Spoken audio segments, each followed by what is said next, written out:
बायोफिट ये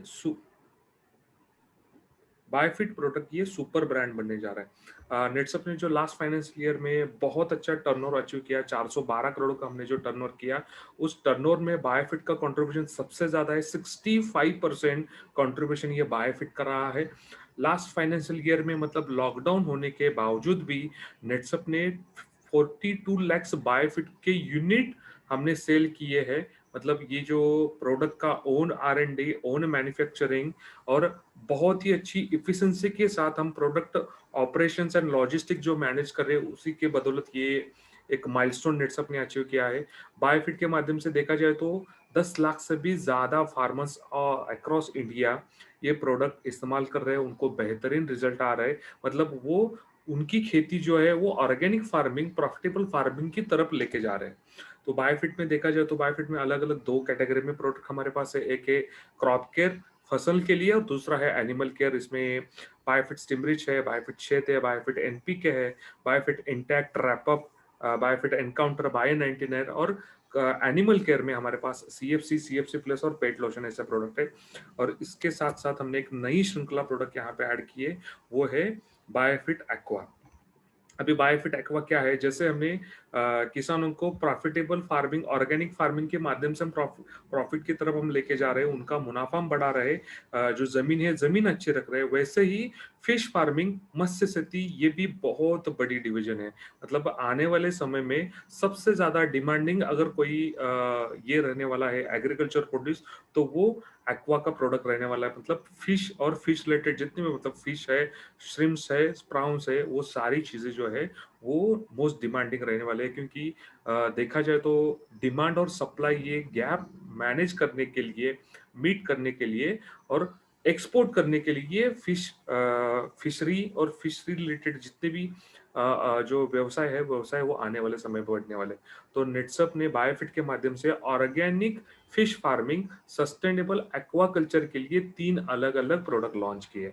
उसमें बायोफिट aqua culture है, एक्वा क्लियर है और एक्वा फीड है, ये 3 प्रोडक्ट है। लेकिन ये जो 3 प्रोडक्ट है वो फिशरी के लिए हमने बनाया है। फिशरी में जो कुछ आप कर रहे हो उसके लिए हमने ये प्रोडक्ट बनाए। अभी ये प्रोडक्ट की तरफ जाने से पहले हम फिशरी, ये व्यवसाय कैसा है, फिश फार्मिंग कैसी होती है, उसकी तरफ एक नजर डालते हैं। तो सबसे पहले फिश प्रोडक्शन है वो 2 तरीके से होता है। पहला रहता है मरीन वाटर फिशरी, मतलब कमर्शियल फिशिंग जो रहता है, डीप ओशन में जाके जो फिशिंग करते हैं उसको कमर्शियल फिशिंग बोलते हैं। और उसी में एक ट्रेडिशनल फिशिंग आता है, वो है कोस्टल एरिया में। मतलब जितना भी अपने समंदर किनारा है, ब्रैकिश वाटर बोलते हैं उसको, या खाड़ी का जो पानी है, तो वहां पे जो हमारे फिशरमैन जो है वो जो फिशिंग करते हैं उसको ट्रेडिशनल फिशिंग बोलते हैं। और दूसरा जो तरीका है वो है इनलैंड फिशिंग। मतलब वहां पे हम फ्रेश वाटर रिजर्वर जो है, रिसोर्सेज जो है, जैसे कि नदी है, तालाब है, या डैम वाटर है, या डैम का बैक वाटर है, या कुछ कुछ जगह पे अच्छी बारिश होने के बाद एक नेचुरल वाटर रिसोर्स तैयार होता है, उस जगह पे जो फिशिंग होती है उसको इनलैंड फिशरी बोलती है। और उसमें दूसरा एक कैटेगरी आता है, वो है aqua culture pond. Aquaculture pond मतलब आज की तारीख में देखा जाए तो कुछ फार्मर आर्टिफिशियल पॉन्ड तैयार करते हैं, उसमें बॉटम में एक पॉलिथीन वाला सीट डाल के, ताकि पर्कोलेशन पानी का ना हो, ज्यादा से ज्यादा दिन तक पानी वहीं पे जमा रहे, इसलिए पॉलिथीन सीट डाल के एक डैम, लेक जैसा आर्टिफिशियल लेक तैयार करते हैं, पॉन्ड तैयार करते हैं, उसमें वो इनलैंड फिशरी करते हैं। तो ये फिशरी, मतलब फिश प्रोडक्शन के अलग अलग तरीके हैं। अब यहाँ पे देखा जाए तो हम इनलैंड फिशरी की अगर बात करते हैं, तो इनलैंड फिशरी मतलब फ्रेश वाटर फिशरी कैसी होती है, कहाँ कहाँ पे होती है, तो यहाँ पे आपको पिक्चर में दिखाई दे रहा है। मतलब आर्टिफिशियल पॉन्ड आपको, एक्वाकल्चर पॉन्ड आपको दिखाई दे रही है। डैम का जो पानी रहता है या नदी का जो पानी रहता है, वहां पे भी फिशिंग होती है। और ये कमर्शियल तौर पे ये अच्छी फिशिंग होती है और यहाँ से अच्छा प्रोडक्शन भी निकलता है। अभी जहां जहां इनलैंड फिशरी हो रही है, वहां पे कौन कौन से वैरायटी ज्यादा पॉपुलर है, मतलब मार्केट में देखा जाए तो कौन सी मछली डिमांडिंग है, इनलैंड फिशरी में कौन सी मछली अच्छे से डेवलप हो सकती है और उसको बेच के हमें अच्छा मुनाफा मिल सकता है। तो इंडलैंड फिशरी में कटला करके एक फिश है, उसके बाद रोहू है, मृगल है, सिल्वर कार्प है, ग्रास कार्प है और कॉमन कार्प। ये अलग-अलग प्रजाति जो है फिश के, अलग-अलग ब्रीड जो है, उसका उत्पाद हमारे फिश फार्मिंग करने वाले किसान वहाँ पे लेते हैं, वो इनलैंड फिशिंग के माध्यम से लेते हैं। और इनलैंड फिशिंग जैसे नेचुरल रिसोर्सेस और एक्वाकल्चर पॉन्ड में होता है, उससे भी आगे जाके एक नया टेक्नोलॉजी यहाँ पे मतलब ये है, ये मार्केट में ये न तंत्र न टेक्नोलॉजी है, ये बहुत ही नई है। इसको बोलते हैं recirculating aquaculture system, short form RAS। इसमें आपको कहीं पे भी पॉन्ड नहीं दिखाई देंगे, लेकिन पॉन्ड की जगह उन्होंने पॉलीथीन प्लास्टिक के बड़े बड़े टैंक्स बनाया है। उस टैंक का पूरा जो पानी रहता है वो फिल्टर होके वहां पे पानी जाता है, और वापस से उस टैंक में जाने के बाद वापस से वो रिसाइकल होता है, वापस से वो फिल्टर करते हैं। क्योंकि कैसा कि हम फिश को जो खाद खिला रहे हैं, फिश का एक्सक्रीटा वहीं पे गिरता है, या कुछ कुछ कभी कई बार जो मॉर्टेलिटी रेट की वजह से कुछ मछली मर जाती है, उससे वो पानी गंदा होता है। तो यहाँ पे रिसर्कुलेटिंग एक्वाकल्चर सिस्टम में वो पूरा पानी कंटिन्यूअस फिल्ट्रेशन प्रोसेस से आता रहता है। यहाँ पे कॉस्ट ऑफ इन्वेस्टमेंट देखी जाए तो ज़्यादा है, लेकिन यहाँ पे क्वालिटी प्रोड्यूस निकाल सकते हैं और ज़्यादा से ज़्यादा प्रोडक्टिविटी भी यहाँ पे बढ़ा सकते हैं। ये ऐसा टेक्नोलॉजी है, इसको हम RAS बोलते हैं। ये भी इनलैंड फिशरी में आता है। और इसके बाद और एक नया एक टेक्नोलॉजी है, उसको बायोफ्लोक बोलते हैं।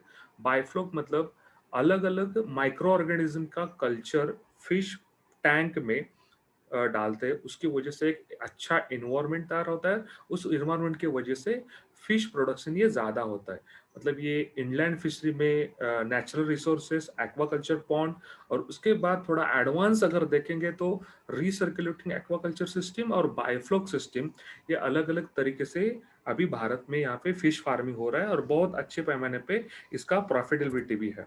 अभी यहाँ पे जो RAS सिस्टम है, उसके लिए कौन-कौन से ब्रीड या कौन-कौन से स्पेसीज सूटेबल है, तो उसमें बारामुंडी करके स्पेसीज आता है, उसके बाद सिल्वर इंडियन पोम्पैनो करके स्पेसीज आता है, पर्ल स्पॉट करीमीन करके स्पेसीज आता है, कोबिया, टिलापिया, पैंगासिस और रेनबो ट्रॉट, ऐसे अलग-अलग प्रजाति जो है, ये प्रजाति आती है। मतलब यहाँ पे फिश फार्मिंग करते समय हमें ये भी ध्यान देना ज़रूरी है, मतलब हम जो जिस ब्रीड की, जिस स्पेसीज की मछली सीड्स जहाँ पे छोड़ रहे हैं, वो एक-दूसरे को वो हमला नहीं करनी चाहिए, बराबर? मतलब एक ही तालाब में अलग-अलग प्रजाति की मछली भी हम बड़े कर सकते हैं, मतलब प्रोडक्शन कर सकते हैं। लेकिन अगर वो दोनों का अगर फ्रेंडली रिलेशन नहीं है, मतलब इसमें जितने भी वैरायटी आपको मैं दिखा रहा हूँ, ये मछली एक दूसरे को हमला नहीं करती। मतलब तिलापिया जो है, तिलापिया कोबिया को कुछ नहीं करेगी, या पेंगासिस को कुछ नहीं करेगी। एक फ्रेंडली रिलेशन की जैसे वो ये वहां पे रहते हैं। तो ये अलग अलग ब्रीड इंडलैंड फिशरी के लिए ये रिकमेंड है। अभी यहाँ पे अगर देखेंगे, ये जो फिश लाइफ साइकिल जो है, मतलब हमें प्रोडक्शन कहाँ पे मिलता है, और फिश का एक्चुअली लाइफ साइकिल कैसे रहता है। मतलब आपको यहाँ पे पिक्चर में दिखाई दे रहा है, यहाँ पे शुरुआत होती है एग से, बराबर? मतलब हम फिश की जो मछली के जो अंडे हैं, वो अंडे हैचरीज से खरीदते हैं, उसके बाद वो अपने फिश टैंक में या पॉन्ड में हम छोड़ देते हैं, बराबर? अब ये अंडे छोड़ने की या फिश पॉन्ड में अंडे डालने की जो कृति है, बराबर, उसको हम स्टॉकिंग बोलते हैं, बराबर? मतलब आपका तालाब अगर आधे एकड़ का है, 1 एकड़ का है, उसमें पानी कितना है, मतलब 2 मीटर हाइट का है या 2.5 मीटर का हाइट का है या 3 मीटर हाइट का है, उसके हिसाब से आपको एग्स डालने पड़ते हैं, बराबर? इसमें अगर ज्यादा अगर एग डालते हो तो स्टॉकिंग डेंसिटी ज्यादा होती है। स्टॉकिंग डेंसिटी अगर ज्यादा हुई तो वहां पे फीड के लिए, ऑक्सीजन के लिए एक दूसरे में कंपटीशन पैदा होता है। आपको अच्छा क्वालिटी वाला प्रोडक्शन नहीं मिलता। तो आपको यहाँ पे एग स्टेज जो है, इस स्टेज में मतलब आप मछली के जो अंडे है वो कितने स्टॉकिंग कर रहे हो, ये मतलब विथ साइंटिफिक कैलकुलेशन से निकालना बहुत जरूरी है। मतलब एक से जब हैचिंग होता है तो लार्वा बाहर निकलता है, मतलब एक छोटा इल्ली जैसा फिश बाहर निकलता है। उसके बाद फ्राई या फिंगरलिंग्स बनते हैं। फ्राई फिंगरलिंग्स मतलब बहुत छोटी मछली रहती है, मतलब आप उसको देखते ही पहचान सकते हो कि ये मछली है। तो उसको फ्राई या फिंगरलेस बोलते हैं। उसके बाद थोड़ी बड़ी मछली बनती है, जुवेनाइल बोलते हैं। उसके बाद स्मॉल्ट होता है और उसके बाद एडल्ट होता है। मतलब यहाँ पे एडल्ट स्टेज में हम वो फिश हार्वेस्टिंग के लिए बाहर निकलते हैं और मार्केट में बेच देते हैं। और यहाँ पे एडल्ट फिश जो है, वो एडल्ट फिश उसमें मेल फीमेल अलग अलग रहते हैं। वो वापस से फीमेल फिश है जो अंडी उसके जो एग है वो पानी में ही छोड़ देते हैं। और एडल्ट में जो मेल फिश है, वो उसका जो सीमेन है वो भी पानी में ही छोड़ देता है। और वो वहां पे स्पैवनिंग होता है। स्पैवनिंग मतलब उसका नेक्स्ट जनरेशन, मतलब वापस से यहाँ पे मेल और फीमेल का यहाँ पे अंडी अंडी पुंज और सीमेन का मिलन होता है। उसके बाद वापस से उसका हैचिंग प्रोसेस ये स्टार्ट होता है। मतलब ये पूरा ऐसे ये लाइफ साइकिल है। यहाँ पे दो स्टेजेस बहुत महत्वपूर्ण है। एक है एग स्टेज। मतलब एग स्टेज में हम इन्वेस्टमेंट कर रहे हैं। मतलब वहां पे हम क्या कर रहे हैं, अपने एक्वाकल्चर पॉन्ड में मछली के अंडे डाल रहे हैं, बराबर। और एडल्ट स्टेज, यहाँ पे हम मछली कैच कर रहे हैं, हार्वेस्ट कर रहे हैं। मतलब यहाँ पे स्टॉकिंग रेशियो यहाँ पे रहता है और यहाँ पे रहता है हार्वेस्टिंग रेशियो। मतलब आपके पास एरिया कितना है, आपके पास पानी का डेप्थ कितना है, उसके हिसाब से आपको स्टॉकिंग करना पड़ता है। और वो अगर सही है तो ही आपको हार्वेस्ट ये अच्छा मिलता है। तो यहाँ पे फिश का जो उत्पाद है, मतलब इनलैंड फिशरी में जो उसका उत्पाद निकलता है, वो उत्पाद में कौन कौन से फैक्टर आते हैं। तो फैक्टर की बात करें तो यहाँ पे स्टॉकिंग टू हार्वेस्ट रेशियो ये सबसे महत्वपूर्ण फैक्टर है। मतलब आपके पास 1 एकड़ एक्वाकल्चर का पॉन्ड है, तो वहां पे आप कौन से प्रजाति या कौन सा ब्रीड या कौन सा स्पेसीज के मछली आप छोड़ रहे हो, और उसके कितने अंडी छोड़ रहे हो, मतलब स्टॉकिंग कितना कर रहे हो, बराबर। वो स्टॉकिंग अगर सही है तो हार्वेस्टिंग अच्छा होता है। दूसरा फैक्टर आता है फिश फीड क्वालिटी क्या है और क्वांटिटी कितना है। मतलब बहुत बार ऐसा होता है कि हमारे फिश पॉन्ड की मछली बड़ी होनी चाहिए, इसके वजह से हम ज्यादा फीड डालते हैं। ज्यादा फीड डालने से मछली बड़ी नहीं होती। लेकिन वो क्वालिटी और क्वांटिटी सही मात्रा में, सही मायने में अगर आप फिश फीड अगर इस्तेमाल करते हो, तो ही आपको उत्पाद ये ज्यादा निकल सकता है। तो तीसरा फैक्टर है पॉन्ड वाटर क्वालिटी। मतलब जहाँ पे आप फिश इनलैंड फिशरी कर रहे हो, फिशिंग कर रहे हो, वहाँ पे जो पानी है पॉन्ड का, वो पानी की क्वालिटी क्या है। मतलब उसके ऊपर भी ये फिश यील्ड है, उसका उत्पाद जो है, मतलब फिश रहे, श्रिम्प रहे और ये कोळंबी भी रहे, वो उसका वो प्रोडक्शन डिपेंड रहता है। चौथा जो फैक्टर है, वो मछली को अलग अलग डिसीजेस होते हैं, मतलब रोग होते हैं। और कुछ अलग अलग प्रेडेटर भी रहते हैं, वो मछली खाने का काम करते हैं या उसके ऊपर उपजीविका करने का काम करते हैं। और पांचवा फैक्टर है पॉन्ड इकोसिस्टम। मतलब मछली जहाँ पे है वहां पे इन्वायरमेंट कैसा है। ये अलग अलग 5 फैक्टर, ये आपके खेत में जो आप इनलैंड फिशरी कर रहे हो, उसका उत्पाद कितना निकलेगा, ये 5 फैक्टर ये बहुत इम्पैक्ट करते हैं। तो ये फैक्टर अगर अगर हम सही मायने में मैनेज कर रहे हैं, तो अपना फिश यील्ड जो है, वो यील्ड हमें ज्यादा मिल सकता है। तो यहाँ पे फिश यील्ड ज्यादा निकालने के लिए फिश फीड कैसा होना चाहिए, कौन कौन से फिश फीड होना चाहिए, ये थोड़ा इसके ऊपर हम एक नजर डालते हैं। तो एक दो टाइप के फीड रहते हैं, एक रहता है नेचुरल फिश फीड और दूसरा रहता है सप्लीमेंट्री फिश फीड या आर्टिफिशियल फीड। अभी नेचुरल फिश फीड मतलब क्या, मतलब आपको एक छोटा सा सवाल ये रहेगा कि नदी में किसी ने जाके फीड नहीं डाला है, या किसी ने जाके ऐसे कमर्शियल नहीं किया, लेकिन फिर भी आपको नदी में मछली कैसे मिलती है, और वो अच्छी मछली हंसते रहती है, उसका टेस्ट भी अच्छा रहता है। तो यहाँ पे नेचुरल फिश फीड है, वहां पे वो डेवलप अच्छा होता है। मतलब प्लैंक्याथॉन जो करके एक ये आता है, मतलब वो अलग अलग वनस्पति रहती है। तो वो मछली का सबसे अच्छा और बेस्ट खाना रहता है। मतलब प्लैंक्याथॉन में फाइटोप्लैंक्याथॉन ये अलग रहता है और जू प्लैंक्याथॉन ये अलग रहता है। फाइटोप्लैंक्टन मतलब पानी के अंदर जो अलग अलग वनस्पति आ रही है, ग्रीन अलगी या ब्लू ब्लू ग्रीन अलगी, या अलगी उसको शेवाळ बोलते हैं, बराबर। तो ये मछली का सबसे पहला खाना रहता है। दूसरा रहता है जू प्लैंक्टन, मतलब all kind of aquatic animal, मतलब छोटे छोटे माइक्रोस्कोपिक से लेके आप ओपन आई से मतलब खुली आंख से देख सकते हो, इतने छोटे जो पानी के अंदर जो छोटे छोटे एनिमल रहते हैं, वो जू पैंक्लाथन में आते हैं। और ये दोनों के ऊपर मछली उदर निर्वाह करती है, उसके ऊपर फीडिंग करती है। तीसरा पार्ट रहता है रोटेड पार्ट ऑफ एनिमल और प्लांट्स। मतलब बहुत बार ऐसा होता है पानी में समझो पत्ता गिर गया या छोटी लकड़ी गिर गई, तो धीरे-धीरे वो क्या सड़ने लगती है और सड़ने के बाद वो जो है वो मछली खा सकती है। तो ये एनिमल का रहे या प्लांट का रहे मतलब वनस्पति का रहे या प्राणी का रहे, सड़ा हुआ पार्ट भी रहे तो वो मछली का नेचुरल फीड रहता है। बेसल ऑर्गेनिक एलिमेंट मतलब जहाँ पे तालाब है, एक्वाकल्चर पॉन्ड है या फ्रेश वाटर रिजर्वर है, उसका नीचे वाला जो हिस्सा रहता है मतलब उसको हम बोलते हैं कि बॉटम जो रहता है, वहाँ पे अलग-अलग ऑर्गेनिक एलिमेंट रहते हैं। मतलब अलग-अलग वनस्पति वहाँ पे बढ़ती है, वो भी ऑर्गेनिक मैटर करके आता है या कुछ भारी भरकम चीज़ अगर आप पानी में डालते हो तो वो नीचे जाके डूब जाती है। वो स धीरे-धीरे सड़ने लगती है, वो भी ऑर्गेनिक एलिमेंट में आता है। उसके ऊपर भी फिश ये फीडिंग करते हैं। अलग-अलग ग्रास रहते हैं जैसे कि नेपियर ग्रास, पैराग्रास, ये ग्रास को भी खाने का काम करते हैं। मतलब जहाँ पे आप सप्लीमेंट्री फीड नहीं दे रहे हो, जहाँ पे आप कमर्शियल फिशिंग नहीं कर रहे हो, तो वहाँ पे मछली ज़िंदा क्यों है? तो नेचुरल फिश फीड जो है, वो वहाँ पे अवेलेबल है, उसकी वजह से वो वहाँ पे ज़िंदा है। और जहाँ पे हमें कमर्शियल तौर पे फिशिंग करना है, तो खाली नेचुरल फिश फीड के ऊपर डिपेंड रह के नहीं चलेगा। हमें थोड़ा सप्लीमेंट्री फीड या आर्टिफिशियल फूड भी वहाँ पे इस्तेमाल करना पड़ेगा। अभी सप्लीमेंट्री और आर्टिफिशियल फूड क्या रहता है, हम अलग से ऊपर से उनको दे रहे हैं, बराबर?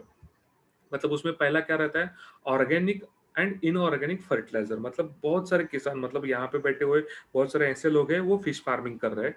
मतलब ऑर्गेनिक मतलब काऊ डंक है या वर्मी कंपोस्ट है या गोबर है, गाय का गोबर, ऐसी चीजें फिश टैंक में या जहाँ पे फिशिंग हो रहा है वहां पे लोग डालते हैं। क्यों डालते हैं?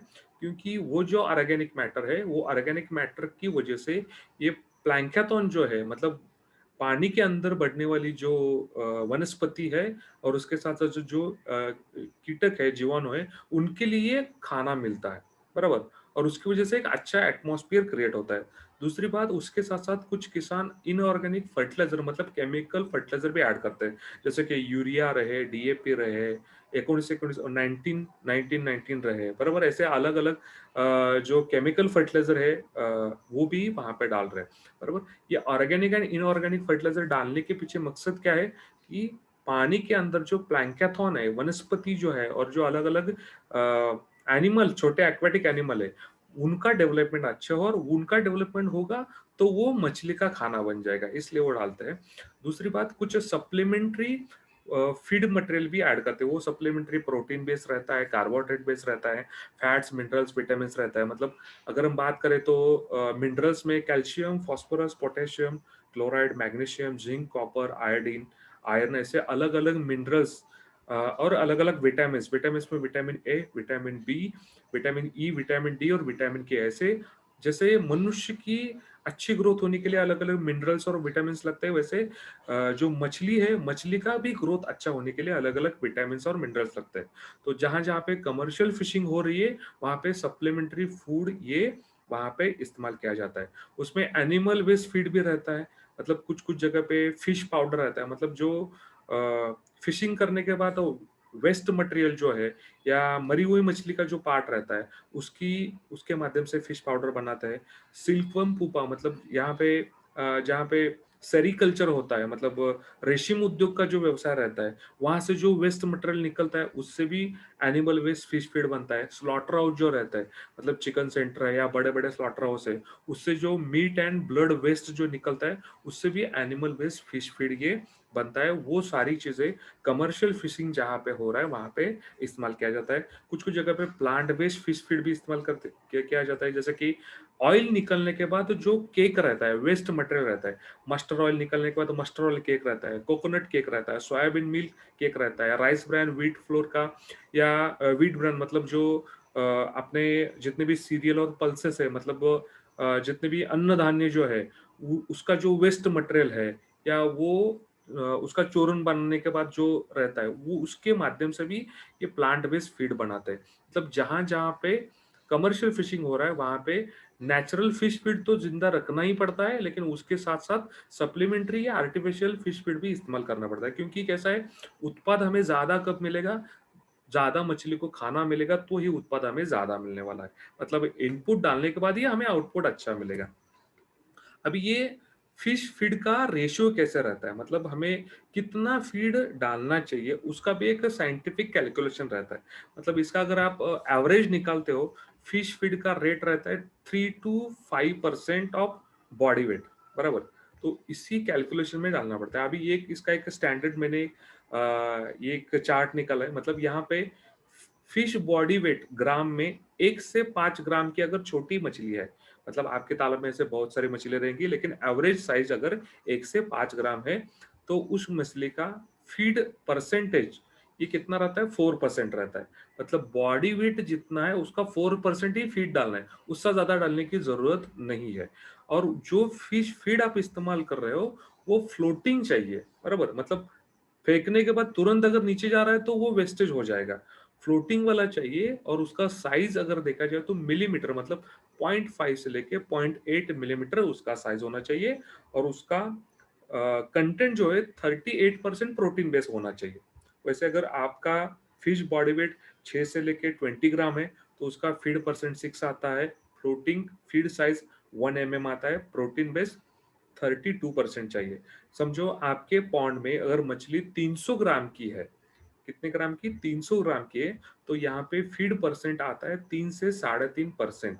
मतलब आपको यहाँ पे 300 ग्राम की मछली के लिए कैलकुलेशन कैसे करना है, 300 साढ़े 3% में ही उसको फीड खिलाना है, बराबर। उसका फ्लोटिंग साइज चाहिए 3 to 4 mm, फ्लोटिंग साइज वाला ही फिश फीड इस्तेमाल करना है। और यहाँ पे प्रोटीन परसेंट 28 चाहिए। वैसे यहाँ पे मतलब देखा जाए तो मैक्सिमम मतलब 600 ग्राम से भी ऊपर की अगर मछली वेट वाली है, तो आपका यहाँ पे फीड परसेंटेज आता है 1%। और यहाँ पे फ्लोटिंग फीड साइज आएगा 4 मिलीमीटर। मतलब आपका फीड कन्वर्जन रेशियो जो है, वो फीड कन्वर्जन रेशियो आप यहाँ पे निकाल सकते हो। फीड कन्वर्जन रेशियो कैसे निकालते हैं, फीड गिवन, मतलब आप कितना खाद डाल रहे हो और कितनी किलो की मछली बाहर निकाल रहे हो, बराबर, या कितने किलो का आप प्रोडक्शन वहां से निकाल रहे हो। तो आपने अगर 2 किलो खाद डाला है और आपकी मछली अगर 1 किलो की आ रही है, तो 2 डिवाइडेड बाय 1, ये आपका FCR, ये रेशियो आता है, फीड कन्वर्जन रेशियो आता है। उसके बाद फीड रेशन पर पॉन्ड। मतलब आपका और एक सवाल ये रहेगा कि मेरे पास 1 एकड़ वाला पॉन्ड है, लेकिन वहां पे मैं कितना फीड इस्तेमाल करूं। तो इसका एक स्टैंडर्ड फॉर्मूला रहता है। ये फॉर्मूला इस चार्ट के साथ आपको कंबाइन करना है। मतलब फीड रेशन पर पॉन्ड, आपका 1 एकड़ का पॉन्ड है, तो 1 एकड़ में हर रोज आपको कितने किलो का फीड वहां पे डालना है, ये आप यहीं से निकाल सकते हो। एवरेज फिश साइज कितना है, मतलब आपके पॉन्ड में एवरेज फिश साइज अगर समझो 51 ग्राम to 100 ग्राम है, इनटू फीड रेट, इसका फीड रेट कितना आ रहा है, 4%। मतलब यहाँ पे क्या आएगा, समझो 100 multiply by 4 multiply by total number of fish in the pond. मतलब उस पॉन्ड में कितनी मछलियां है, 1,000 है, 2,000 है, 2,500 है। तो ऐसे मल्टीप्लिकेशन करके आप उस पॉन्ड में कितना फीड डालना चाहिए, ये आप निकाल सकते हो। उसके बाद और एक टर्मिनोलॉजी है स्टॉकिंग डेंसिटी। मतलब आप पर यूनिट में कितने स्टॉकिंग, मतलब कितनी मछलियों के फिंगरलिंग्स फ्राइज आप डाल रहे हो, उसको हम स्टॉकिंग डेंसिटी बोल सकते हैं। मतलब समझो कि आपका 1 हेक्टर मतलब 2.5 एकड़, 1 हेक्टर वाला अगर आपके पास एक्वेटिक पॉन्ड है, एक्वाकल्चर का पॉन्ड है, तो वहां पे पानी का डेप्थ अगर 2.5 मीटर है, तो वहां पे 6,000 से लेके 12,000 फिंगरलिंग्स पर हेक्टर आप डाल सकते हो, बराबर। उससे ज्यादा अगर डालोगे तो वहां पे आपका नुकसान ज्यादा होगा, उससे कम डालोगे तो भी आपका नुकसान होगा। तो इस रेंज में ही फिंगरलिंग्स मतलब स्टॉकिंग आपको यहाँ पे देना है। मतलब यहाँ पे हम मछली को खाद कितना देना है, उसके बॉडी वेट कौन सा है, उसका फीड रेट कौन सा है, उसके कैलकुलेशन के हिसाब से उसको खाना देना है। ज्यादा देंगे तो अपना खर्चा बढ़ेगा, नुकसान ज्यादा होगा। तो प्रॉफिटेबिलिटी बढ़ाने के लिए सही मात्रा में और क्वालिटी वाला, गुणवत्ता वाला फीड ही उसको खिलाना है। नेक्स्ट जो है, तो यहाँ पे जो healthy fish and sick fish, इसका डिफरेंस बाइफरकेशन मैंने यहाँ पे दिया है। मतलब जो बीमार मछली है, तो बीमार मछली अगर रिकवर नहीं हुई, तो बाकी भी मछलियों को वो बीमारी फैला सकती है और नुकसान ज़्यादा हो सकता है। तो इसलिए सिक फिश कौन-सा है, हेल्दी फिश कौन-सा है, ये आपको पहचानना बहुत ज़रूरी है। मतलब इसका पैरामीटर्स कौन-कौन से हैं? एक्टिविटी, मतलब उस फिश की एक्टिविटी कैसे है? अगर वो बीमार मछली है तो स्विमिंग धीरे-धीरे वो तैरने का काम करेगा। स्लगिश रिस्पॉन्स मतलब एकदम आलसी वाला उसका रिस्पॉन्स रहेगा। अगर हेल्दी फिश है तो उसका स्विमिंग एक्टिव रहेगा, शार्प और रिस्पॉन्स उसका ज़्यादा रहेगा। उसका बॉडी कलर देखोगे तो सीक फिश का डल डार्क कलर का डिस्कलर्ड बॉडी बॉडी कलर आपको दिखाई देगा। अगर हेल्दी फिश है तो ब्राइट और ग्लोसी मतलब एक चमकदार स्किन उसकी आपको दिखने को मिलेगी। बॉडी सरफेस जो है वो व्हाइट लेयर्ड पैचेस मतलब उसके शरीर के ऊपर सफेद रंग के धब्बे आपको दिखाई देंगे। लेकिन अगर हेल्दी फिश है तो हेल्दी फिश आपको इंटैक्ट और एक जैसा उसका बॉडी सरफेस आपको देखने को मिलेगा। बॉडी शेप अगर देखोगे तो सीक फिश जो बीमार मछली है बहुत छोटी पतली आपको दिखाई देगी और हेल्दी फिश नॉर्मल साइज आपको स्पिंडल शेप में आपको दिखाई देगी। फीड इनटेक जो है वो सिक फिश का, बीमार फिश का पुअर एपेटाइट रहता है, बहुत कम मात्रा में मतलब उसके आजू-बाजू में भी आपने एक्वा फीड डाल दिया, फिश फीड डाल दिया तो भी वो खाने को मना करेगा या वो खाएगा नहीं, ऐसा पुअर एपेटाइट उसका रहेगा। लेकिन हेल्दी फिश जैसे ही आप टैंक में, पॉन्ड में खाना डालते हो, फीड डालते हो, वो तुरंत वहाँ पे अट्रैक्ट हो जाएगी। ऑर्गन्स जो बीमार मछली है उसके फिन्स, गिल्स उसके माउथ पॉट जो है वो आपको डैमेज दिखाई देंगे, उसका कलर मतलब माउथ पार्ट आपको रेड कलर का दिखाई देगा, उसके फिन्स जो टेल बोलते हैं उसको शेपुट है, वो रहे या गिल्स रहे, वो वहाँ पे डैमेज आपको दिखाई देंगे। लेकिन हेल्दी फिश में बहुत अच्छे से सारे जो बॉडी पार्ट है, वो बॉडी पार्ट आपको यहाँ पे देखने को मिलता है। तो ये मछली जो है, ये मछली या एक्वेटिक जो हम एक्वाकल्चर में जितने भी हम प्रोडक्शन लेने वाले हैं, वो श्रिम्प का रहे या प्राउंस का रहे या फिश का रहे, तो उसको अलग-अलग बीमारी भी होती है, बराबर? अब ये बीमारी की वजह से अपना प्रोडक्शन कम आएगा, अपना मुनाफ़ा कम होगा और खर्चे बढ़ेंगे। तो वो कौन-कौन सी बीमारी रहते हैं? उसको बैक्टीरियल डिसीज़ आता है, बैक्टीरियल डिसीज़ के साथ-साथ फंगल डिसीज़ आता है और कुछ पैरासाइटिक एक्टिविटी भी होते हैं। मतलब फिश के शरीर के ऊपर, मछली के शरीर के ऊपर अलग-अलग जीव-जंतु उनका घर बसाना शुरू कर देते हैं।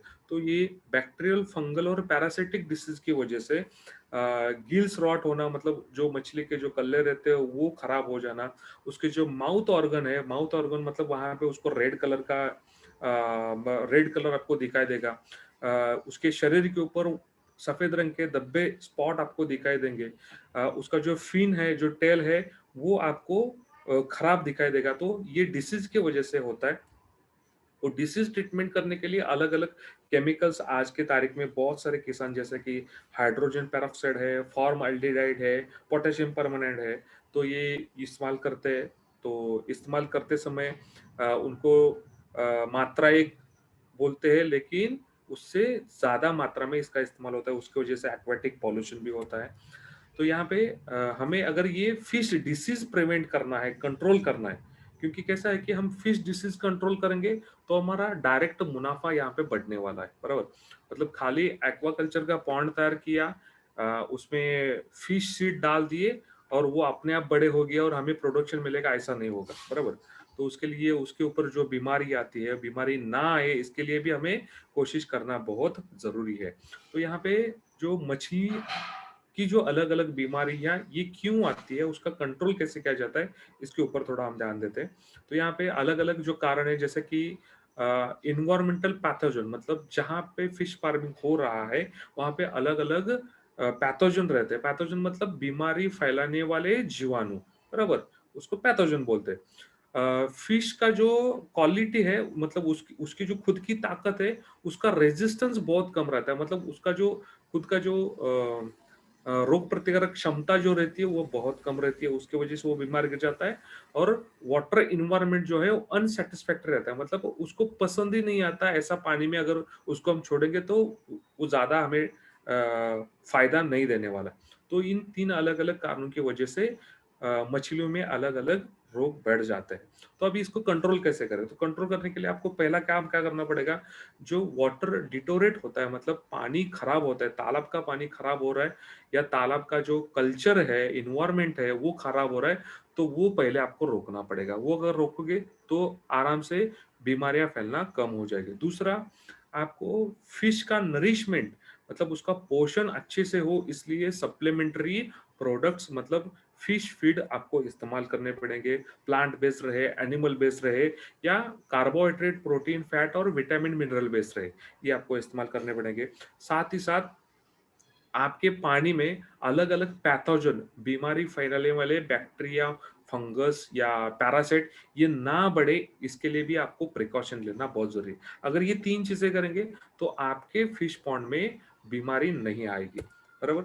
अभी ये कैसे कर सकते हैं? मतलब सबसे पहले हम यहाँ पे जो एनवायरनमेंट जो फिश पॉन्ड का एनवायरनमेंट है, वो एनवायरनमेंट कैसे सुधार सकते हैं या आपकी जो मछली है उसको तंदुरुस्त और एक अच्छा रेजिस्टेंस कैसे बना सकते हैं। तो इसके लिए आपको करना क्या पड़ेगा, सबसे पहले स्टॉकिंग जो है वो स्टॉकिंग डेंसिटी सुटेबल मेंटेन करना पड़ेगा। मतलब बहुत ज्यादा भी स्टॉकिंग नहीं करना है, बहुत कम भी स्टॉकिंग नहीं करना है। मतलब फॉर एग्जांपल समझो एक 10 बाय 10 का रूम है, बराबर, कमरा है, उस कमरे में अगर 4 लोग गए तो कोई प्रॉब्लम नहीं, आराम से बैठ सकते हैं, सो सकते हैं। 4 की जगह 10 लोग गए तो वो आराम से वहाँ पे साँस भी नहीं ले सकते, बरोबर। 10 की जगह 15 गए तो डेंसिटी ज़्यादा हो जाएगी, वो एक-दूसरे को मारना शुरू करेंगे, बराबर। वैसे ही अपना जो पॉन्ड रहता है, वो पॉन्ड का एरिया कितना है, एरिया के हिसाब से ही आपको स्टॉकिंग करना है। बहुत ज़्यादा स्टॉकिंग किया तो मछली में एक-दूसरे में झगड़ा स्टार्ट हो जाएगा। दूसरी बात, वहाँ पे हम फिश फार्मिंग करने के लिए कुछ इक्विपमेंट्स यूज़ करते हैं, बराबर। मतलब उसमें बास्केट रहे या फिशिंग गियर रहे या नेट रहे, उसमें शार्प एज नहीं होनी चाहिए। होता क्या है, अगर शार्प एज है तो मछलियों का जो बॉडी सरफेस है उसमें खराच आ जाती है, उसमें वो एक छोटा-सा ज़ख्म हो जाता है और मछली को रेड कलर ज़्यादा अट्रैक्ट करता है। मतलब समझो आपके पॉन्ड में एक आधा रेड कलर का डॉट भी गिर गया तो ज़्यादा से ज़्यादा मछली उस तरफ आती है। उनको क्या लगता है कि ये एनिमल बेस्ड फीड है, यहाँ पे खून निकल रहा है तो ये हमारा खाना ही है। तो एक आधी मछली का अगर बॉडी पार्ट को अगर छोटी-सी ज़ख्म हो गई है, तो वहाँ पे दूसरी मछली अटैक कर देती है। तो आप जो इक्विपमेंट्स इस्तेमाल करने वाले हो, वो शार्प एज उनको नहीं होना चाहिए। आप जो खा feed aqua feed, fish feed जो इस्तेमाल करने वाले हो, वो ड्राई पैलेट फॉर्म में होना चाहिए, बराबर? मतलब ड्राई रहेगा तो उसमें बैक्टीरियल काउंट ये बहुत कम रहता है और उसके साथ-साथ उसमें प्रोटीन्स, विटामिन्स, मिनरल्स इसमें ज़्यादा से ज़्यादा होना चाहिए। गुणवत्ता वाला उच्च क्वालिटी वाला होना बहुत ज़रूरी है। उसके साथ-साथ नेक्स्ट जो है वो है वाटर एनवायरनमेंट मतलब पानी जो है फिश पॉन्ड जो है, उस फिश पॉन्ड का अगर एनवायरनमेंट अगर अच्छे से रखेंगे तो ये मछलियों को जो बीमारी होती है, बीमारी नहीं होगी। अभी ये कैसे करें? तो डू नॉट ओवरफीड मतलब आप मछली का जो खाद डाल रहे हो वो ज़्यादा मत डालिए, बराबर? उसका जैसे मैंने आपको चार्ट बताया कौन-सा कौन से बॉडी वेट का है, उसका फीड रेट क्या है, उसके हिसाब से ही आप डालिए। मतलब एवरेज 3 टू 5% बॉडी वेट के हिसाब से ही आपको क्या करना है, आपको फिश फीड डालना है। ज़्यादा डालोगे तो होगा क्या? वो मछली खाएगी नहीं, वो ऊपर पे फ्लोट करेगा मतलब पानी की जो ऊपर की जो सतह है उसके ऊपर वो आएगा और धीरे-धीरे, धीरे नीचे जाएगा। नीचे जाके होगा क्या? उसका सेडिमेंटेशन हो जाएगा। वो धीरे-धीरे वहाँ पे सड़ने लगेगा। बराबर? इसलिए ज़्यादा ओवर फीडिंग नहीं करना है। ऑर्गेनिक मैटर जो रहता है मतलब बहुत सारे किसान काऊ डंक रहे या गोबर का खाद रहे या वर्मी कंपोस्ट रही है, ऐसे ऑर्गेनिक मैटर भी फिश टैंक में छोड़ देते हैं, फेंक देते हैं। वो भी ज़्यादा एक्सेसिव मात्रा में मतलब बहुत ज़्यादा मात्रा में उसका इस्तेमाल नहीं करना है क्योंकि वो वापस डिपोज़िशन होता है और डिपोज़िशन उसका कहाँ पे होता है मतलब समझो कि आपके पॉन्ड में जो प्लैंक्टन है मतलब वो वनस्पति जो पानी के अंदर बढ़ने वाली जो वनस्पति है, उसके ऊपर वो जाके गिरेगा। उसके ऊपर जाएगा तो उसको सूर्य प्रकाश नहीं मिलेगा, सूरज की रोशनी नहीं मिलेगी। वो वहाँ पे प्लैंक्टन मतलब जो पानी के अंदर वाली वनस्पति वो डेड हो जाएगी। वो वहाँ पे वापस सड़ना स्टार्ट हो जाएगा। उसके स्लजेस तैयार होते हैं। मतलब जो बोलते हैं ना कीचड़ जैसा एक स्लज तैयार होता है। मछली को क्या लगता है कि ये मेरा खाना ही है, वो खाने के लिए चला जाता है, वो खाता है और वो मर जाता है। और वैसी मछली जब हम बाहर निकालते हैं, हार्वेस्ट करते हैं, तो वो मछली बाहर निकालने के बाद उसका बदबू आता है, उसको पकाने के बाद भी उसका बदबू नहीं जाता। उसकी वजह से ओवर फीडिंग नहीं करना है, ऑर्गेनिक मैटर डिपोजिशन मतलब जो हम ऊपर से जो चीज़ें डाल रहे हैं खाद या गोबर वगैरह वो ज़्यादा नहीं डालना है और पानी का जो क्वालिटी है वो क्वालिटी हमें मेंटेन रखना है। अभी पानी का क्वालिटी ऑप्टिमम कौन-सा है, बराबर? कौन-कौन से पैरामीटर है, वो पैरामीटर के हिसाब से अगर इस पैरामीटर में फिट हो रहा है तो आपका पॉन्ड एनवायरनमेंट ये बहुत अच्छा है। पानी जो खराब हो जाना या गंदगी फैलाना का जो ये रहता है वो नहीं होगा और फिश प्रोडक्शन अच्छा होगा। फिश बढ़ने के लिए उसका एक अच्छा एटमॉस्फेयर वहाँ पे तैयार होगा। अभी पॉन्ड का टेम्परेचर कितना होना चाहिए? पानी का टेम्परेचर ये 28 से लेके 32 डिग्री सेल्सियस तक होना चाहिए। उससे ज़्यादा गया तो मछली का ग्रोथ वहाँ पे रुक जाएगा, थम जाएगा। ट्रांसपेरेंसी जो है, पानी की ट्रांसपेरेंसी कितनी होनी चाहिए? मुझे जो क्लियरिटी जो बोलते हैं वो कितनी होनी चाहिए? 30-40 सेंटीमीटर तक आपको क्लियर पानी ऐसे ऊपर से नीचे आप देखोगे तो वो दिखना चाहिए। पानी के अंदर डिज़ोल्व ऑक्सीजन कितना होना चाहिए? मतलब जैसे हम हवा का ऑक्सीजन खींच रहे फिश रहे या प्राउन्स रहे या श्रिम्प रहे, ये पानी के अंदर का ऑक्सीजन खींचते हैं। मतलब आपका जो पॉन्ड है वहाँ पे 1 लीटर में कम से कम 3 मिलीग्राम से ज़्यादा डिसॉल्व ऑक्सीजन का परसेंटेज होना चाहिए। अगर उससे कम है, तो मछली को ऑक्सीजन नहीं मिलेगा। ऑक्सीजन कम मिलेगा, तो उसका डेवलपमेंट कम होगा। पानी का पीएच कितना होना चाहिए? तो 7.5 से लेके 8.5 के बीच में पानी का पीएच होना चाहिए। सैलिनिटी मतलब पानी का खारापन कितना होना चाहिए? वो 10 से लेके 10 से लेके 36 तक होना चाहिए। मतलब समंदर का पानी जैसे बहुत ज़्यादा खारा रहता है, वो 30 उसका जो सैलिनिटी रहता है वो 30 पीपीटी रहता है। मतलब पार्ट पर 1000 बराबर वो 30 रहता है। मतलब आप जहाँ पे फिश फार्मिंग कर रहे हो उसका सैलिनिटी जो है वो 10 टू 36 ही होना चाहिए। उससे कम या ज़्यादा है तो फिश डेवलपमेंट प्रॉपर नहीं होता। पानी का क्वालिटी खराब हो जाता है। अल्कलिनिटी जो है वो 80 टू 200 पार्ट्स पर मिलियन पीपीएम ही होना चाहिए। टोटल हार्डनेस मतलब पानी का जो जाड़ापन रहता है वो 1000 से लेके 8000 तक होना चाहिए। पानी में जो कैल्शियम और मैग्नीशियम हार्डनेस जो रहता है वो 1:3 रेशियो में होना चाहिए और अमोनिया जो है वो अमोनिया लेस देन 0.1 चाहिए। अभी अमोनिया कहाँ से आया, बराबर? बहुत बार होता क्या है कि मछली जो खाना खाती है, खाना खाने के बाद जो एक्सक्रीटा मतलब उसकी जो विष्ठा है, वो विष्ठा पानी में ही छोड़ देती है, बराबर? पानी में उसकी विष्ठा डिपॉजिट होने के बाद पानी का अमोनिया का परसेंटेज बढ़ जाता है और अमोनिया ये 0.1% से ऊपर गया तो ये टॉक्सिक गैस में कन्वर्ट हो जाता है और टॉक्सिक गैस मतलब वो डायरेक्टली मछली मारने का काम कर देता है। मतलब आपने बहुत बार न्यूज़ में देखा है या बहुत सारे वीडियो में देखा है मतलब एक तालाब रहता है, उस तालाब की मछलियाँ अचानक से मर गई, बराबर? वो डायरेक्टली पानी के ऊपर ऐसे तरंगना स्टार्ट हो जाती है, फ्लोट करना शुरू होती है, बराबर? वो क्यों मरती है? क्योंकि पानी में टॉक्सिक गैस बढ़ जाते हैं, उसकी वजह से मर जाती है, बराबर? तो हमें एक्वाकल्चर का उत्पाद बढ़ाना है, तो पॉन्ड वाटर क्वालिटी जो है, पानी की जो गुणवत्ता है, उसके ऊपर भी फोकस करना बहुत ज़रूरी है। तीसरी जो बात है how to reduce pathogen in water bodies मतलब पानी में जो पैथोजन है उसमें बैक्टीरिया फंगस रहे या अलग अलग पैरासाइट रहे उसको कंट्रोल में कैसे रखें बराबर सबसे पहले करना क्या पड़ेगा आप जो फिश पॉन्ड में जहाँ पे आप खेती कर रहे हो फिश खेती कर रहे हो या अलग अलग जो कल्चर ये इक्विपमेंट इस्तेमाल कर रहे हो वो आपको डिसइंफेक्ट करना जरूरी है बराबर उसके बाद आप जो खाद उसको वहां पे डाल रहे हो वो ड्राई पैलेट में होना चाहिए गीला खाद मतलब पहले से गीला खाद अगर आप वहां पे डालोगे तो वहां पे नुकसान ज्यादा इन्फेक्शन होने के चांसेस है जो ट्रैश फिश है मतलब मरी हुई मछली है तो मरी हुई मछली आपको अगर तालाब में दिख रही है तो तुरंत उसको बाहर निकालिए उसको उधर ही अगर आप छोड़ देंगे तो एक गंदी मछली पूरे तालाब को खराब कर सकती है तो यहाँ पे ये डिसइंफेक्शन कैसे किया जाए मतलब निर्जंतुकीकरण बोलते हैं या फ्री फ्रॉम पैथोजन कैसे किया जाए उसके दो टेक्निक्स है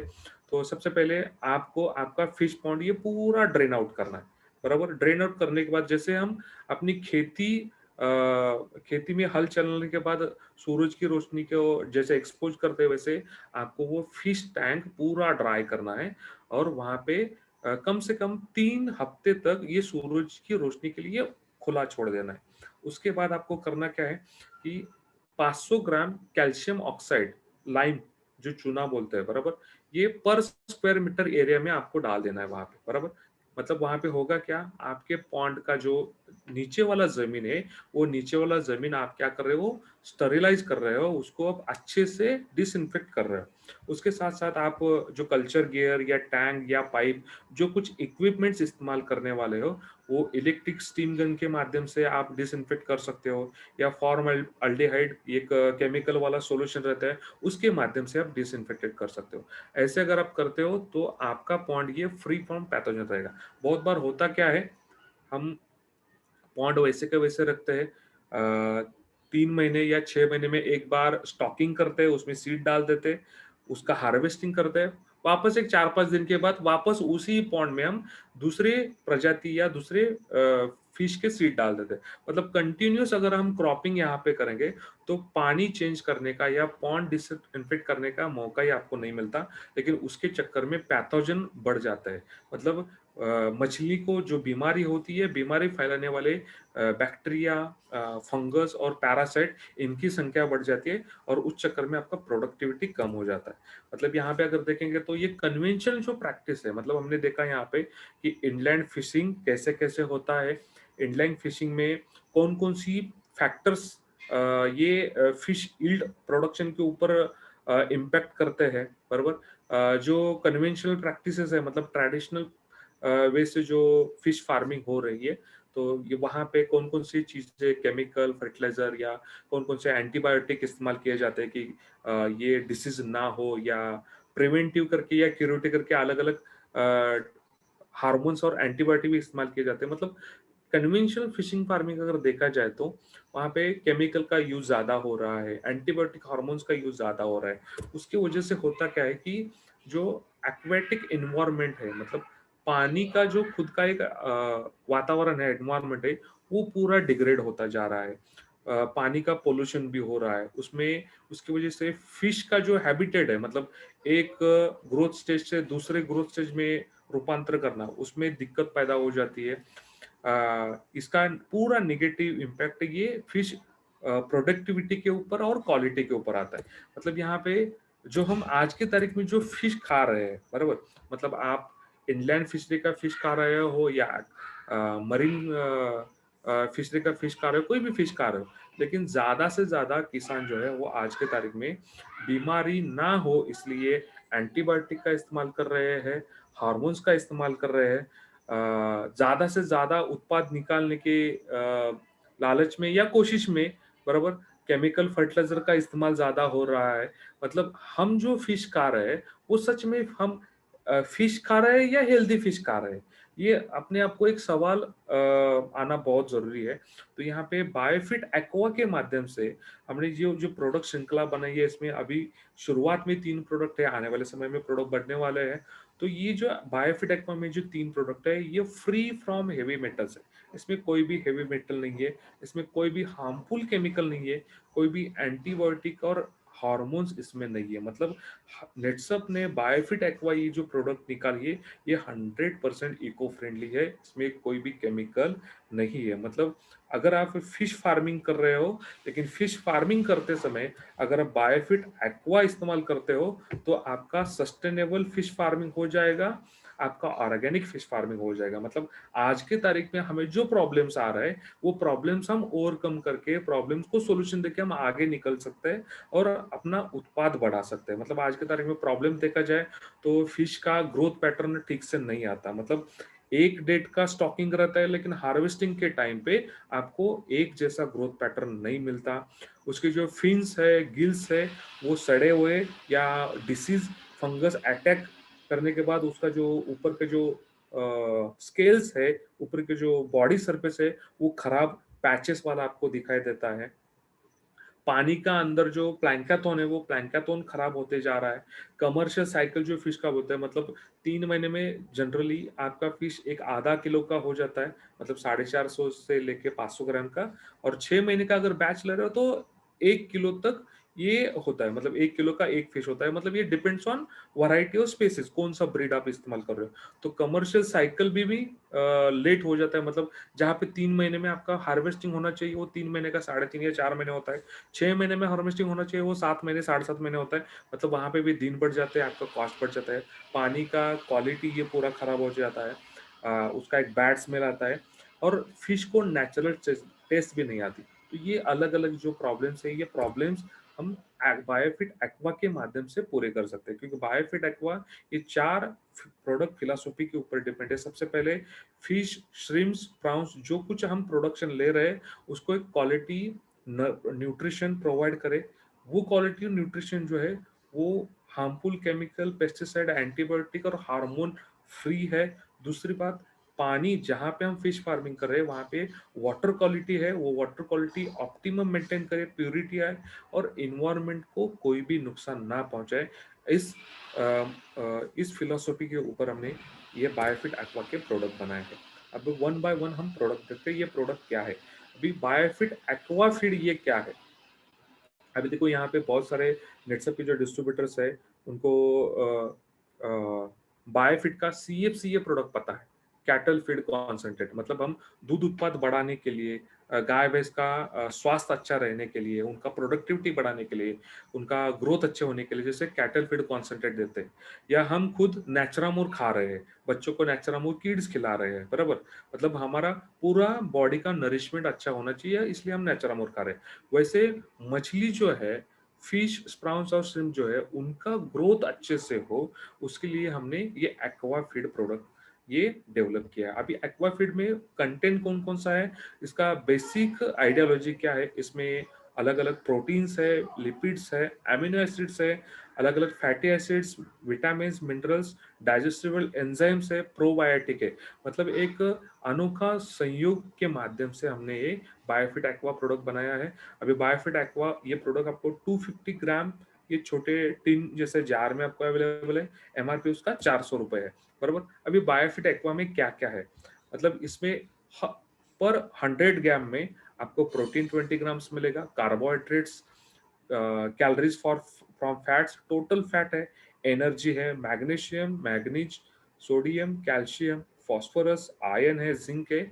उसके साथ साथ एमिनो एसिड्स है, अलग अलग विटामिन जैसे कि vitamin C, vitamin E, vitamin A, vitamin K, vitamin B complex है, प्रोबायोटिक है, प्रोबायोटिक जैसे कि बैसिलस कोएगुलेंस, लैक्टोबैसिलस जैसे बैक्टीरियल कल्चर है, एंजाइम्स मतलब सेल्यूलेज है, अमाइलेज है, प्रोटीलेज है, और मॉस ओलिगोसैकेराइड। मतलब एक बहुत ही अच्छा एक कॉम्बिनेशन हमने यहाँ पे बनाया। मतलब आपको प्रोटीन, कार्बोहाइड्रेट्स, फैट्स मिल रहे हैं, आपको हर एक मिनरल्स मिल रहे हैं, विटामिन मिल रहे हैं, लिपिड्स, एमिनो एसिड्स मिल रहे हैं, और प्रोबायोटिक और अलग अलग एंजाइम्स मिल रहे हैं। मतलब एक ही प्रोडक्ट में आपको इतनी सारी चीजें मिल रही है। मतलब अगर हम ये प्रोडक्ट फिश फार्मिंग के लिए हम अगर इस्तेमाल करेंगे, तो अपना डायरेक्टली प्रोडक्टिविटी बढ़ने वाला है, यील्ड बढ़ने वाला है, उत्पाद बढ़ने वाला है। अभी इसका इस्तेमाल कैसे करें, मतलब आप आपके फिश पॉन्ड में जो कुछ फिश फीड डाल रहे हो, मतलब समझो कि आज पहला दिन है, दूसरा दिन है, चौथा दिन है, या आज पहला हफ्ता है, आपका जो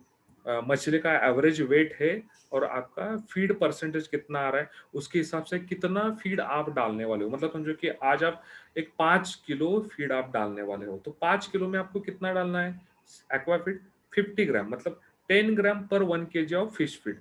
इस प्रमाण में आपको ये बायोफिट एक्वा फीड इस्तेमाल करना है। मतलब समझो मछली थोड़ी बड़ी होने के बाद समझो कि आपके फिश पॉन्ड में 20 किलो का एक्वा फीड ले रहा है, 20 किलो का फीड आप डाल रहे हो, तो 20 किलो अगर फीड डाल रहे हो तो अपना एक्वा फीड कितना आएगा, 10 ग्राम पर 1 kg, मतलब 20 किलो का कितना हो जाएगा, 200 ग्राम हो जाएगा। 200 ग्राम आपको 20 kg में मिक्स करना है, और वो एक्वाफीड आप पॉन्ड में आप ब्रॉडकास्ट कर सकते हो, फेंक सकते हो, बराबर। इस तरीके से ये एक्वाफीड प्रोडक्ट इस्तेमाल करना है। अभी एक्वाफीड का इस्तेमाल करने के बाद हमें फायदा क्या मिलेगा। सबसे पहला फायदा ये मिलेगा कि आपकी जो मछली है, श्रिम्प है, स्प्राउंस है, उसका जो ग्रोथ है वो ग्रोथ अच्छे से होगा। मतलब जो बोलते हैं कि ऑप्टिमम ग्रोथ होना चाहिए, और फिश का जो रेजिस्टेंस है वो रेजिस्टेंस बढ़ना चाहिए। उसका अगर रेजिस्टेंस बढ़ेगा तो ही उसका स्टॉकिंग टू हार्वेस्टिंग रेशियो बढ़ने वाला है, आपका यील्ड बढ़ने वाला है। साथ ही साथ उसका ओवरऑल जो एक्सोस्केलेटन और एंडोस्केलेटन जो बोलते हैं, मतलब मछली के अंदर भी एक छोटी हड्डी रहती है और उसके हड्डी के आजू-बाजू में अलग-अलग मसल्स और टिश्यू रहते हैं। तो पूरा अंदर से और बाहर से उसका जो डेवलपमेंट है, बॉडी डेवलपमेंट, ये एक अच्छे रेशियो में होना चाहिए। तो आपको ये बायोफिट एक्वाफिट के माध्यम से उसका ग्रोथ पैटर्न अच्छा आएगा। उसी के साथ-साथ मोर्टेलिटी रेट जो रहता है, मतलब हैचिंग होने के बाद जो लार्वा रहती है, फिंगरलिंग रहता है और उसका आने वाले स्टेज में वो एडल्ट फिश बन बन जाता है। तो मोर्टेलिटी रेट कम होगा, तो ही आपका एग से लेके एडल्ट फिश तक ये कन्वर्जन ज़्यादा होगा और आपका उत्पाद यहाँ पे बढ़ेगा। तो ये एक्वा फीड अगर आप इस्तेमाल करते हो, तो आपका डायरेक्टली प्रोडक्टिविटी बढ़ने वाला है। उसके साथ-साथ आपका फिश का वज़न अच्छा आएगा, फिश का क्वालिटी अच्छा आएगा, उसका टेस्ट अच्छा आएगा। और ये अलग-अलग जो इसके अंदर जो इंग्रीडिएंट है, इंग्रीडिएंट की वज़ह से फिश का रेजिस्टेंस कैपेसिटी बढ़ेगा। वो छोटे-मोटे बीमारी का आराम से वो सामना कर सकता है। नेक्स्ट जो प्रोडक्ट है वो बायोफिट एक्वा क्लियर है। अभी बायोफिट एक्वा क्लियर क्यों? तो जहाँ पे हम फिश फार्मिंग कर रहे हैं, मतलब स्टैग्नेंट वाटर है, पॉन्ड का पानी एक ही जगह पे तमा हुआ रहता है, वो पानी का क्वालिटी सुधारने के लिए हमने एक्वा क्लियर ये प्रोडक्ट लाया है, बराबर। अभी पानी का क्वालिटी कैसे कैसे हम नापते हैं, इसका मैंने अलग अलग पैरामीटर आपको मैंने बोला है, मतलब पानी का अल्कलिनिटी कितना है, पीएच कितना है, हार्डनेस कितना है, बराबर। तो ये बायोफिट एक्वा क्लियर ये प्रोडक्ट क्या करेगा, पानी की जो प्रॉपर्टीज है, मतलब फिजिकल प्रॉपर्टी, केमिकल प्रॉपर्टी, ये पैरामीटर्स सुधारने का काम करेगा। जैसे ये पैरामीटर सुधारेंगे, आपका फिश रहे, श्रिम्प रहे, स्प्राउंस रहे, उसका सर्वाइवल रेट बढ़ जाता है, उसका मोर्टेलिटी रेट कम हो जाता है, उसका जिंदा रहने का चांसेस और डेवलप होने के चांसेस बढ़ जाते हैं। मतलब आपको इनडायरेक्टली यहाँ पे उत्पाद बढ़ाने के लिए मदद होगा। अल्कलिनिटी जो है, वो अल्कलिनिटी स्टेबलाइज करने का काम करेगा। पानी का जो पीएच है, वो पानी का पीएच ये न्यूट्रल, मतलब 7.5 से लेके 8.5 के दरमियान लाने का यहाँ पे मदद होगा। उसके साथ-साथ पानी के अंदर जो डिज़ोल्व ऑक्सीजन लेवल जो बोलते हैं, मतलब 1 लीटर पानी में कितना मिलीग्राम ऑक्सीजन होना चाहिए, तो पानी के अंदर डिज़ोल्व ऑक्सीजन का परसेंटेज बढ़ाने का काम करेगा। पानी के अंदर जो टॉक्सिक गैसेज़ रहते हैं, जैसे कि नाइट्रेट रहे, अमोनिया रहे, मतलब फिश एक्सक्रीटा, फिश की विष्ठा के माध्यम से ये अलग-अलग टॉक्सिक गैसेज़ जो तैयार होते हैं, वो गैसेज़ रिलीज़ करने का, रिमूव करने का काम भी ये बायोफिट एक्वा क्लियर करने वाला है। पानी के अंदर जो हार्मफुल पैथोजेनिक बैक्टीरिया है, जैसे कि फिन्स, गिल्स या माउथ डिसीज फैलाने वाले जो जितने भी हार्मफुल बैक्टीरिया है, पैथोजन है, उसको मारने का काम भी ये बायोफिट एक्वा क्लियर करेगा। अभी बायोफिट एक्वा क्लियर में कौन-कौन से इंग्रेडिएंट है? इसमें यूका एक्सट्रैक्ट है 20%, जियोलाइट है 30%, बाइकार्बोनेट है 30% और बाइंडर 20%। ऐसे ये प्लांट एक्सट्रैक्शन बेस वाले इंग्रेडिएंट इस्तेमाल करके हमने ये बायोफिट एक्वा क्लियर तैयार किया है। तो बायोफिट एक्वा क्लियर अगर हम इस्तेमाल करेंगे, तो वाटर एनवायरनमेंट जो है, पॉन्ड के तालाब की पानी की जो गुणवत्ता है, वो गुणवत्ता सुधारने में हमें 101% यहाँ पे मदद होने वाली है। अब इसका इस्तेमाल कैसे करें और कौन से पैकेजिंग में आता है? ये भी 250 ग्राम का टीन है और 600 रुपए इसका एमआरपी है। अभी इसका इस्तेमाल का डोसेस है 1 केजी एक्वा क्लियर 1 एकड़ एक्वाकल्चर पॉन्ड के लिए आप 15 दिन में एक बार आपको इस्तेमाल करना है, मतलब हर रोज इस्तेमाल करने की जरूरत नहीं है, बराबर। अभी आपको, मतलब आपके सामने ये सवाल रहेगा कि 1 किलो, मतलब ये बहुत छोटा क्वांटिटी होता है, 1 एकड़ का तालाब मेरा इतना बड़ा है, ये मैं कैसे इस्तेमाल करूं, बराबर। तो आप इसका इस्तेमाल आप आपके पास फार्म एड मैन्यूर है, गोबर का खाद है या गोबर है, बराबर, या वर्मी कंपोस्ट है, उसमें मिक्स करके आप इसका इस्तेमाल कर सकते हो, क्योंकि ये जो है वो ये एक ग्रैन्यूल फॉर्म में ये आता है। तो आप उसका 1 किलो का एक 5 किलो क्वांटिटी बनाइए, 4 किलो कुछ ना कुछ तो ऑर्गेनिक मैटर मिक्स कीजिए, बराबर, और वो तालाब में आप फेंक सकते हो। तीसरा जो प्रोडक्ट हमारे पास है वो है बायोफिट एक्वा कल्चर। अभी बायोफिट एक्वा कल्चर क्या है, मतलब इसके नाम में ही कल्चर है।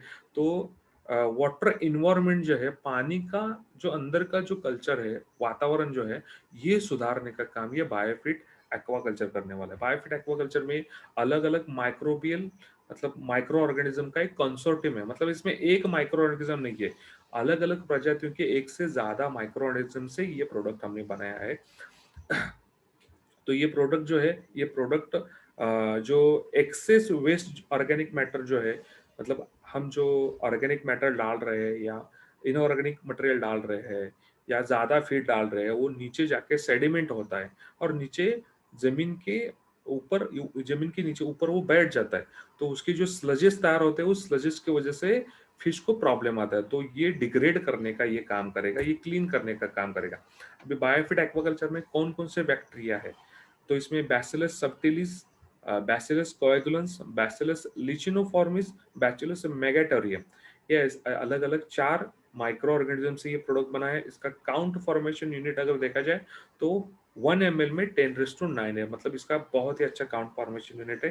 ये कैसे इस्तेमाल कर किया जाए, तो ये लिक्विड फॉर्म में आता है। तो 1 लीटर एक्वा कल्चर 1 एकड़ पॉन्ड के लिए 10 से 15 दिन के इंटरवल में आपको दे देना है। मतलब ये 1 लीटर का है तो डायरेक्टली 1 लीटर का 5 लीटर, मतलब एक 5 लीटर पानी लेके आप 1 लीटर बायोफिट एक्वाकल्चर एक द्रावण सॉल्यूशन बनाओ और 1 एकड़ आपका ये पॉन्ड जो है इसमें छोड़ दो आप, बराबर। ये बैक्टीरिया पानी में जाने के बाद ये इनका काम शुरू करेंगे। इससे फायदा क्या मिलेगा? सबसे पहले ये जो बैक्टीरिया है, ये प्रजाति बहुत ही उच्च दर्जा की क्वालिटी वाली प्रजाति है। मतलब ये सॉल्ट रेजिस्टेंस है। सॉल्ट रेजिस्टेंस मतलब खारे पानी में भी ये अच्छे से डेवलप हो सकती है, रह सकती है। नॉन पैथोजेनिक है, मतलब ये मछली, स्प्राउंस और श्रिम्प को कुछ नुकसान नहीं पहुंचाएगी। और ये बेनिफिशियरी, मतलब ज्यादा से ज्यादा फायदा देने वाले बैक्टीरिया है।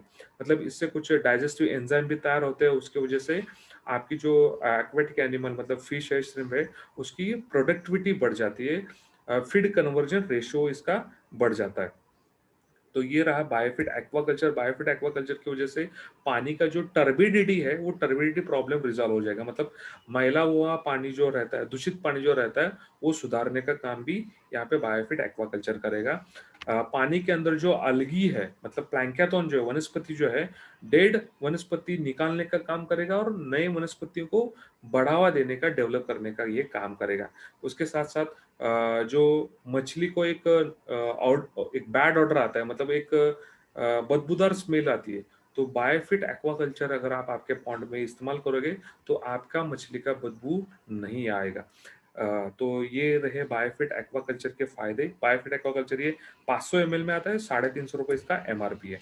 मतलब बायोफिट के जितने भी प्रोडक्ट है, ये 100% कॉस्ट इफेक्टिव है।